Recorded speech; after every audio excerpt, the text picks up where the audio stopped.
Of And course. So it really just depends on what you're building it with, before you end up measuring it, because somebody could build like a pyramid the same size with completely different materials and it wouldn't measure the same. So I prefer dowsing, and there's multiple kinds of pendulums. There's one by this institute called the Vesica Institute, and they basically made their own pendulum to measure pyramid energies. I forget the name of it, but it's on their site, VESICA.org, I believe. So that's an institute in Egypt that studies the pyramids, and I've studied under them. I'm oh, actually planning to go to Egypt and do one of their physical classes, and that's really the only other reputable like source I know of when it comes to pyramids in the world. And when it comes to measuring, dowsing is always superior, because if you look at all the ancient pyramids, all of the people who built them always measured them through dowsing.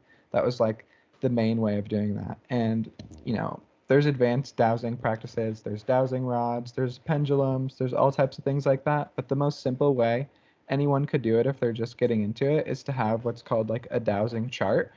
And it's basically a piece of paper where you write out different numbers and you hold the pendulum over it, and it's going to swing towards those numbers. So it'll give you a really clear answer without you having to like second guess it and be like, oh, is it me controlling the pendulum? Because people always say that, especially nowadays, that, oh, how do I know a pendulum's working and it's not just me being in my head.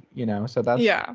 really how I would do it. There's also something called Kirlian photography, which is basically the ability to like capture an energy field in a photo.